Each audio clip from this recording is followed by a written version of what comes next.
स्वागत है दोस्तों आपका एक बार फिर से आपके अपने YouTube चैनल उज्जवल गुप्ता मैथ्स का अड्डा में। आज का टॉपिक बहुत ही अच्छा टॉपिक है। धरती पे जिस कांस्टेंट की वजह से या जिस टर्म की वजह से खड़े रहते हैं आज उसको डिस्कस कर रहे हैं हम लोग। आज का टॉपिक है स्मॉल जी। स्मॉल जी आप सबको पता है क्या होता है। स्मॉल जी होता है एक्सेलरेशन ड्यू टू ग्रेविटी। तो एक्सेलरेशन ड्यू टू ग्रेविटी की वैल्यू 9.8 मीटर पर सेकंड स्क्वायर होती है। तो ये वैल्यू 9.8 मीटर पर सेकंड स्क्वायर कैसे आती है आज मैं उसको बताने वाला हूँ। तो उसके लिए मैंने आज को क्या किया, थोड़ी सी भूमिका भी बनाई है कि स्मॉल जी का रिलेशन क्या होता है। स्मॉल जी का ये रिलेशन जो होता है वो आता कैसे रियल में, वो थोड़ा सा हम लोग सीखेंगे सबसे पहले। उसके बाद हम लोग जी की वैल्यू 9.8 कैसे आती है वो भी देखेंगे। तो सबसे पहले इस डेरिवेशन को करने के लिए हमें जरूरत पड़ती है F = mg की। तो अब ये F = mg कैसे बना है उसके बारे में मैंने यहाँ पर थोड़ा सा ब्रीफ में लिख रखा है, उसको मैं पढ़ के बताता हूँ।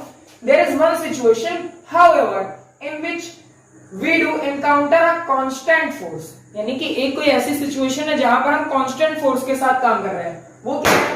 The force due to gravitational acceleration which causes massive bodies to exert a downward force on the earth. कोई ऐसी फोर्स काम कर रही है जो मैसिव बॉडीज को अपनी तरफ अट्रैक्ट कर रही है towards the earth.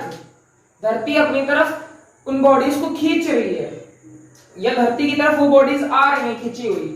In this case, the constant acceleration due to gravity is written as small g, and Newton's sorry friends, and Newton's second law becomes F = mg. इसको मैंने equation 1 बना लिया, यानी कि जो आपका F = ma वाला formula होता है वो क्या हो गया, F = mg हो गया।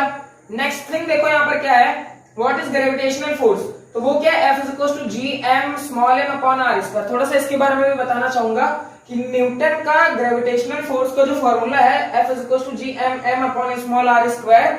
इसके लिए न्यूटन ने बताया क्या कि ये जो फोर्स है ग्रेविटेशनल फोर्स ये डिपेंड करती है दोनों बॉडीज के मासेस के प्रोडक्ट के डायरेक्टली प्रोपोर्शनल एंड उनके बीच की लीनियर डिस्टेंस के स्क्वायर के इनवर्सली प्रोपोर्शनल होती है। तो उन स्टेटमेंट्स को यूज करके जब आप ये फॉर्मूला निकालोगे तो फोर्स की वैल्यू आएगी capital G capital M small m/r²। ये दो इक्वेशंस आई। अब ये दोनों ही फोर्स की इक्वेशन है। अब मैंने इन दोनों को कंपेयर कर लिया। तो जब मैंने इन दोनों को कंपेयर किया तो वहां से मेरे पास m से m क्या हो गया, कैंसिल हो गया, क्योंकि इनके LHS इक्वल था तो मैंने RHS भी इक्वल कर दिया। अब स्मॉल g की जो वैल्यू है वो क्या है friends, capital G small capital m/r²। For earth यहां पर मैंने लिख रखा है फॉर अर्थ। जो m होगा वो मास ऑफ अर्थ हो जाएगा, जो r होगा वो रेडियस ऑफ अर्थ हो जाएगी, एंड जो g होगा वो यूनिवर्सल ग्रेविटेशनल कांस्टेंट है, एंड जो स्मॉल g हो गया एक्सेलरेशन ड्यू टू ग्रेविटी है। अब इन सारे टर्म्स की वैल्यू हमें पता है कि मास ऑफ अर्थ जो होता है वो होता है 6 × 10⁻24 kg।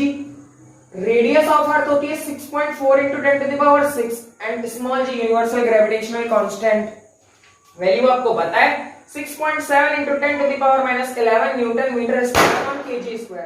Now putting these values in equation 3, we get what we get, small g = gme/re²।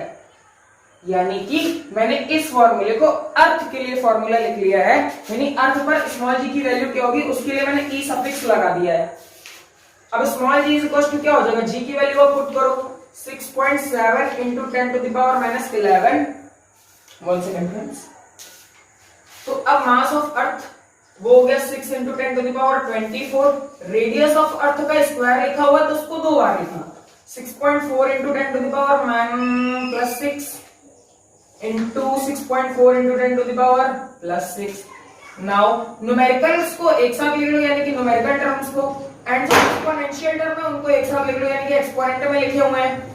यानी कि आपको बचपन में पढ़ाया भी होगा आपके टीचर ने कि अगर बेस इक्वल होते तो पावर्स क्या हो जाती है, पावर्स ऐड हो जाती हैं। तो उनको मैंने यहाँ पर ये कर दिया, एंड 6.4 × 6.4 अब ये दोनों भी बेस इक्वल है, इन पावर्स को क्या कर देंगे, ऐड कर देंगे।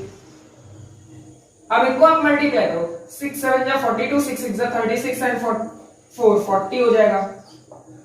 एक जीरो यहाँ लगा लो, ये 13 आएगा। डिनोमिनेटर में 64 4 जा होता है 256, कैरी आएगा 25 एंड 64 6 जा होता है 384, और उसमें जब आप 24 कैरी डालोगे तो वो आएगा 40.96 × 10⁻12।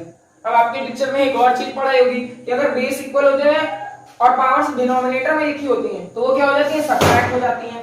एंड जब फ्रेंड्स आप इस वाले टर्म को कट आउट करोगे या कैंसिल आउट करोगे तो आपको मिलेगा 0.98 एंड सेकंड टर्म जो आपके ये एक्सपोनेंट वाले लिखे हुए हैं ये हो जाएंगे 10 to the power 13 minus 12। Now 10 to the power 1 तो g की वैल्यू कितनी आ गई यहाँ से 0.981 into 10। जब आप इसको सॉल्व करोगे तो यहाँ पे क्या मिलेगा 9.81 मीटर पर सेकंड स्क्वायर। तो फ्रेंड्स इस तरीके से आती है g की वैल्यू 9.81 मीटर पर सेकंड स्क्वायर।